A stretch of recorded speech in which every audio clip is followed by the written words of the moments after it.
હજારો વર્ષો પહેલા સ્ત્રીઓને જીવવાનો, સ્વતંત્ર રીતે બોલવાનો, ફરવાનો અધિકાર ન હતો. સમય બદલાતો ગયો, યુગ બદલાતો ગયો અને આધુનિક નારી હવે પુરુષ સમોવડી નારી બની છે.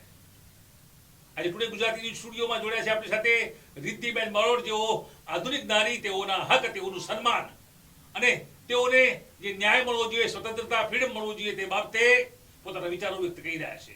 આવો જોઈએ આધુનિક નારીના શું છે અધિકારો, રિદ્ધિ બારોટના મંતવ્ય મુજબ. હવે એ યુગ ગયા જ્યારે સ્ત્રીને અબળા કહેવામાં આવતી હતી. હવે આધુનિક જગતમાં, આધુનિક ભારતમાં નારીઓ આત્મવિશ્વાસથી સભર સમાજમાં આગળ વધી રહી છે. શાસ્ત્ર, ઇતિહાસ, આધુનિકતા અને તમામ બાબતો વચ્ચે ભારત પુરુષ પ્રધાન દેશ છે એ છાપમાંથી હજુ સુધી આપણે આગળ આવ્યા નથી. ત્યારે આપણી સાથે જોડ્યા છે આધુનિક વુમન્સ રિદ્ધિ બારોટ, કે જેઓ શિક્ષિત મહિલા છે અને આધુનિક યુગ સાથે નારીઓની સંવેદનાઓ, નારીઓની વેદનાની આજે વાત કરશું તેમની સાથે. રિદ્ધિબેન, ટુડે ગુજરાતી ન્યૂઝમાં આપનું સ્વાગત છે, વેલકમ. આજે વાત કરવી છે કે જ્યારે 2024નું વર્ષની હવે શરૂઆત થઈ ગઈ છે, હાલમાં જ 31સ્ટની ઉજવણી થઈ છે.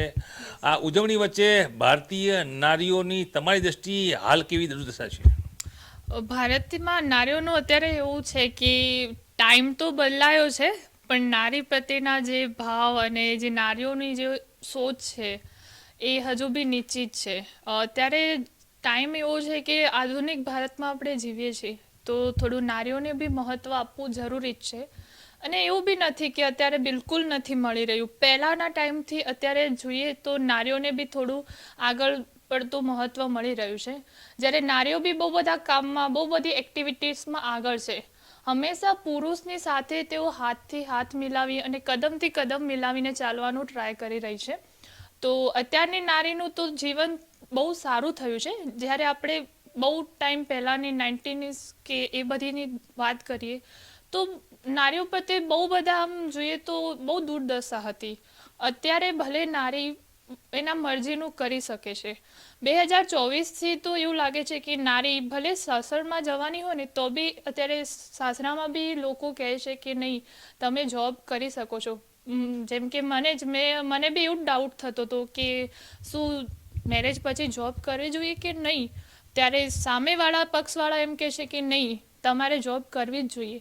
તો સ્ત્રી થઈને મારા મનમાં આ સવાલ ઉઠી શકે છે, પણ અત્યારે ટાઈમ અને આધુનિક ભારતને જોતા એવું લાગે છે કે નહીં, ટાઈમ સાથે લોકોની સોચ બી બહુ બદલાણી છે.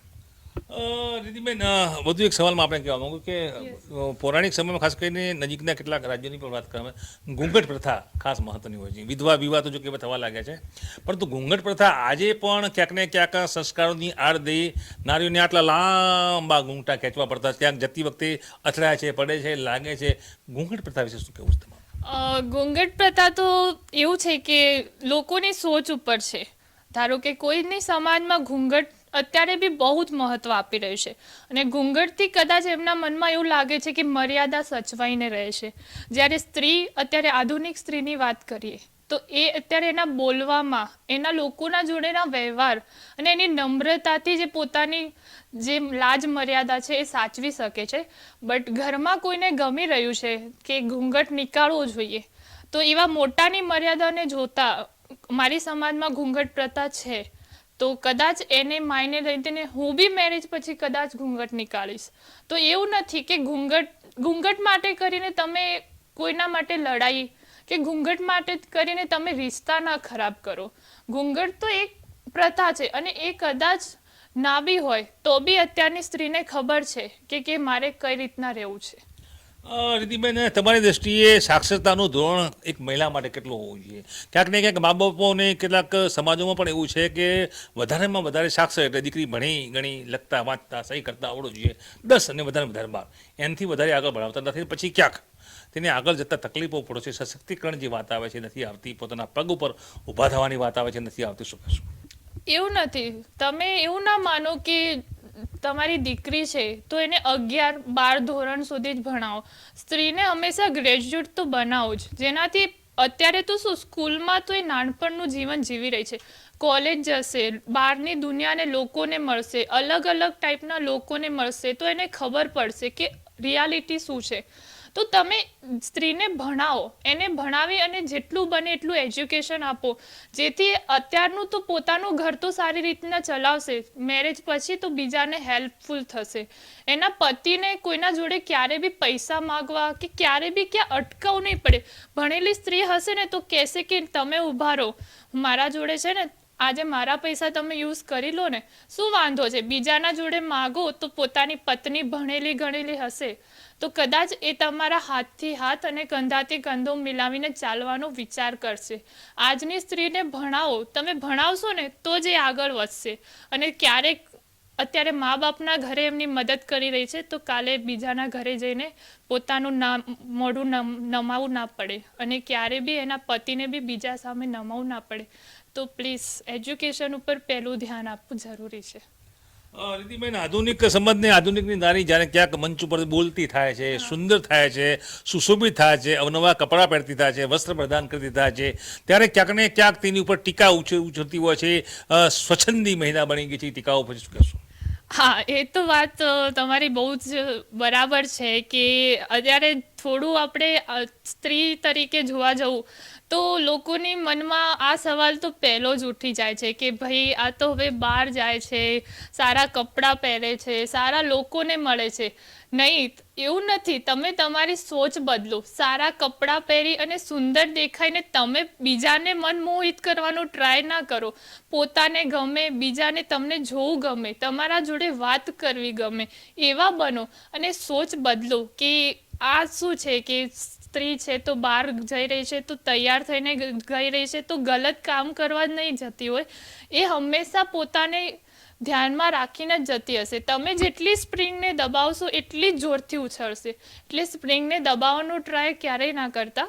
એ સ્ત્રી છે, એને ખબર છે કે મારી લાજ મર્યાદા શું છે અને હું ભલે કપડાથી તમે કોઈને જજ ના કરો, કપડાં તો ગમે તેવા હોય છે, બટ માણસનું જે ચારિત્ર છે એ જ એને પહેલું બતાવે છે. મોબાઈલ યુગની દુનિયા છે, ક્યાંક ને ક્યાંક અભ્યાસમાં પણ મોબાઈલની જરૂરિયાત ઊભી થતી હોય છે. હાલ તો ક્યાંક ને ક્યાંક કોરોના સમય પછી ઓનલાઈન શિક્ષણ થયું હતું, ઓફલાઈન બંધ થયું હતું ને એ સમયથી મોબાઈલનો ક્યાંક વાપર્યો છે. ત્યારે ફરિયાદો પણ ઉઠવા પામી છે કે ખાસ કરીને દીકરીઓ મોબાઈલનું વલણ વધતા દીકરીઓ ભણતી નથી, એવા આક્ષેપો થઈ રહ્યા છે. મોબાઈલ કેટલો વાપરવો જોઈએ અને કેટલી તેની એક ગાઈડલાઈન હોવી જોઈએ? હા, મોબાઈલમાં એવું છે કે મોબાઈલ અત્યારના છોકરાને તમે આપો તો એમાં ઉંમરનું બહુ મહત્ત્વ છે.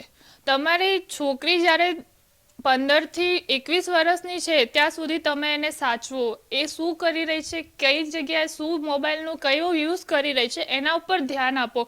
પણ 21 વર્ષ પછી દીકરીને પોતાને જ ખબર હશે કે મારો મોબાઈલનો યુઝ શું રહેશે. આજકાલ મોબાઈલથી જ બધું ચાલી રહ્યું છે. મોબાઈલનો મિસયુઝ બી બહુ જ થઈ રહ્યો છે અને જ્યારે જે ઇમ્પોર્ટન્ટ કામ છે બધા મોબાઈલથી જ થાય છે. મારું જોઈએ તો મારું ઓલમોસ્ટ કામ મોબાઈલથી જ થાય છે અને હું ભલે સોશિયલ મીડિયા યુઝ કરો, તમે સોશિયલ મીડિયા યુઝ કરો પણ એનો મિસયુઝ ના કરો. સોશિયલ મીડિયા યુઝ કરવાથી તમે એવા બનો કે સામેવાળાને થાય કે ના આને યુઝ કરવા દેવું જોઈએ. તમે જ તમારા કામ ખરાબ કરી રહ્યા છો, તમે જ જ્યારે કંઈક ઊંધા કામ કરી રહ્યા છો ત્યારે જ તમારા ઉપર રોકટોક લાગશે. જો તમે જ બરાબર હશો, તમારો જ યુઝ શું છે સોશિયલ મીડિયા કે તમારો શું મોબાઈલનો યુઝ છે એને કરતાં તમે સારી રીતના શીખી જશો ને તો તમને સામેથી કોઈ કહેશે નહીં કે મોબાઈલનો મિસયુઝ ના કરો. મોબાઈલ અત્યારે બહુ જ ઇમ્પોર્ટન્ટ અને જરૂરી વસ્તુ થઈ ગઈ છે. જ્યારે બાળકોના અભ્યાસની વાત કરીએ તો એ બી અત્યારે મોબાઈલથી, ટેકનોલોજીના કારણે આપણે બી અપડેટ અને આપણા માઇન્ડને બી થોડું અપડેટ કરતું જ રહેવું જોઈએ. रिद्धि मैंने हिंदी फिल्म में एक गीत છે, कुछ तो लोग कहेंगे लोगों का काम है कहना, છોડો બેકાર કી બાતે. આ વાર્તા છે, આ ગીત છે, જો કે સાચા અર્થમાં ભાવાર્થમાં આવું થતું નથી. ટીકાકારોના લીધે જ અનેક જગ્યાએ ટીકાથી આત્મહત્યાના કેસો પણ વધે છે. ખાસ કરીને મહિલાઓ આ ટીકાઓના ભોગ બનતી હોય છે. ત્યારે એ કેવો સંદેશો આપ આપવા માંગો છો કે જ્યારે આવી સ્થિતિ હોય, ટીકાકાર હોય, સાચી જૂઠી અફવા હોય અને કોઈક બદનામ થઈ જાય ને પછી આત્મહત્યા સુધી દોરી જાય, શું કહેશો? નહીં, એવા તમે પગલાં ક્યારેય ભરશો નહીં જેનાથી તમારા મા બાપને નીચું જોવું પડે. તમે આત્મહત્યા કરીને એ જ સાબિત કરો છો કે તમે ગલત છો. તમે આત્મહત્યા નહીં કરો, તમે એનાથી ઉલટું કરો, તમે જીવો છો અને બીજાને બતાવો કે હું જીવું છું. બટ એવું ના કરો કે જેથી તમારા મા બાપને નીચું જોવું પડે અને દુનિયાની સમાજને બી એવું લાગે કે ના આમ મર્યું છે ને તો આ જ ગલત છે. તમે આત્મહત્યા કરીને ક્યારેય લોકોને ના બતાવતા કે હું ગલત છું, હું સાચું છું અને મારું આ કામ છે અને હું બહુ જ બિંદાસલી કરી રહી છું. અને ક્યારે બી એને પોતાના કામને નાનું મોટું ગણી અને બીજાના કહેવાથી તમે ગલત ડિસિઝન ના લેતા. ભગવાને એક જ જીવન આપ્યું છે અને એવી રીતના જીવો કે તમને બી ગર્વ થાય અને તમને જોનારાને ગર્વ થાય. પુરુષોને જે રીતે સ્ત્રી એટલે કે પોતાનો મનપસંદ સાથીને જોવા સમજવાનો અધિકાર છે, સ્ત્રીઓને કેટલો અધિકાર છે, કેટલો હોવો જોઈએ? ધારો કે તમારી જ વાત કરીએ તો તમારે ક્યાંક જીવનમાં જીવનસાથી પસંદગી કરવાની વાત આવે તો કેવા પ્રકારના તમારી વાતો છે, કેવા પ્રકારના સૂત્રો છે તમારા? હા, જીવનમાં જીવન સાથી ચૂનવો એ બહુ જ ઇમ્પોર્ટન્ટની વસ્તુ છે કે તમે તમારું આ જીવન તો જીવી રહ્યા છો, બટ પાછળનું જીવન છે ને તમારે એમના કહેવા પ્રમાણે અને એમના જોડે જીવવાનું છે અને એમને લઈને ચાલવાનું છે. તો મારું તો એ જ માનવું છે કે દીકરી પહેલાં જઈને જોવે કે મારો મનપસંદગી ફેમિલી કેવી છે. પહેલાં હંમેશા એનું ઘર જોજો. હું છોકરીને એમ જ કહેવા માગું છું કે જ્યારે છોકરો જોવા જાઓ ને ત્યારે એના પૈસા, એના શું કેવું લાગે છે, એક શું કરે છે, એનાથી બેટર એ છે કે ફેમિલીને જુઓ. તમે ઘર જોશો ને તો એના સંસ્કાર એટલામાં જ દેખાઈ આવશે. અને જીવનસાથી એ જીવનનું બહુ મહત્ત્વનું વસ્તુ છે. તો એને જોવામાં તમે જરાય ભૂલ કરતા નહીં, કેમ કે આગળનું જીવન એના થ્રુ જ તમારું નક્કી થવાનું છે. કે અત્યારે તો તમે તમારી મરજીનું કરી રહ્યા છો, બટ પાછળનું જીવન એને લઈને બી જીવવાનું છે. તો હંમેશા ને છે ને જીવનસાથી ગોતો ને તો ધ્યાનથી જ જોજો અને પહેલાં પોતે જોઈ જજો અને પછી મા બાપને કહેજો કે ના મમ્મી પપ્પા તમે એકવાર એને જોઈ લો.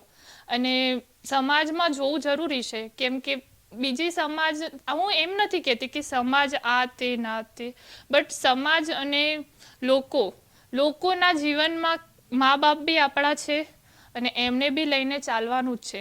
તો જીવનસાથીને અને ઘર પરિવાર જોઈને જ તમે લગ્ન કરજો. બસ છેલ્લો સવાલ હું રિદ્ધિબેન આપણે કરવા માંગીશ.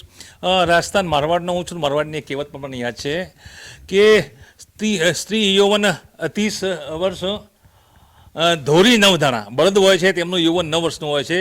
પુરુષ યૌવન જ્યો લગી પેટ ઘી ભરા. પેટ ભરીને ઘી ખાવાથી પુરુષ ક્યારેય ઘડો થતો નથી. સ્ત્રીઓ જ્યારે કિશોરીમાંથી યુવતી અને તે બાદ કોઈની પત્ની બને છે, ધર્મપત્ની બનતી હોય છે, તે પછીનો એક તબક્કો આવે છે 5 થી 10 વર્ષ. તેમાં તેને બાળકોથી બંને સાસરિયા સાથેનો જે મેળાવ હોય ત્યારે ઘરકામથી માંડીને એ સ્ત્રી જે યુવતી હોય છે તેનું સૌંદર્ય, તેની છટા ક્યાંક ને ક્યાંક એક માતા બનતા, એક પરિવારની જે દીકરીમાંથી વહુ બનતા ખોરવાતી હોય છે. અને ક્યાંક ને ક્યાંક પુરુષોમાં પછી તે સ્ત્રી પ્રત્યેનો ભાવ, તે પ્રેમ, તે આસક્તિ ઓછી થતી જાય છે અને એ જ વખતે સ્ત્રીઓને ખૂબ દુઃખ લાગતું હોય છે.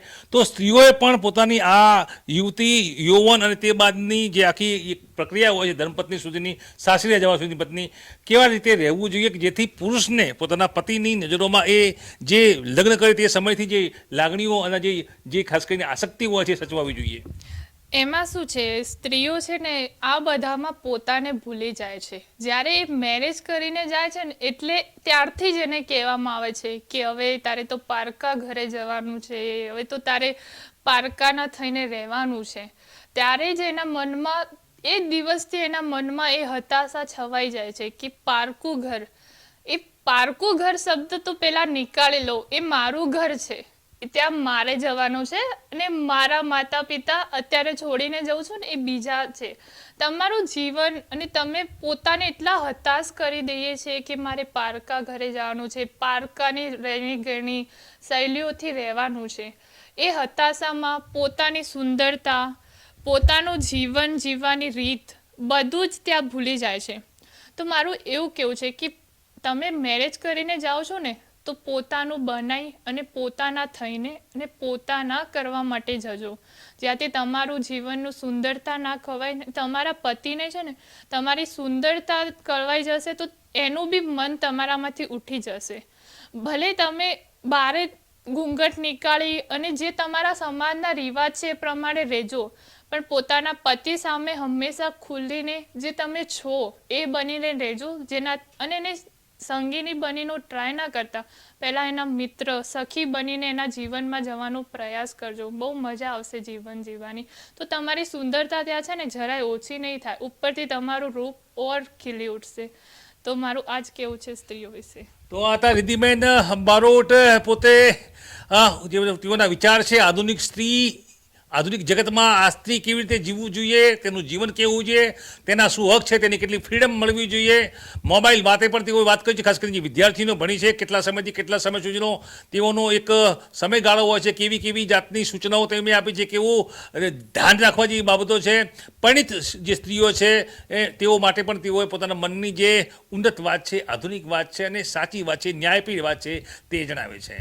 ચોક્કસથી દર્શક મિત્રો જે જોઈ રહ્યા છે, આ ઉપયોગી એક સંવાદ હતો અને આ સંવાદ ખાસ કરીને એવી સ્ત્રીઓ માટેનો સંવાદ છે કે જેઓ આજે પણ પોતાની દબાયેલી કચડાયેલી મૂંગી જુબાનને વાચા આપી શકી નથી. ધનેશ પરમાર, બનાસકાંઠા.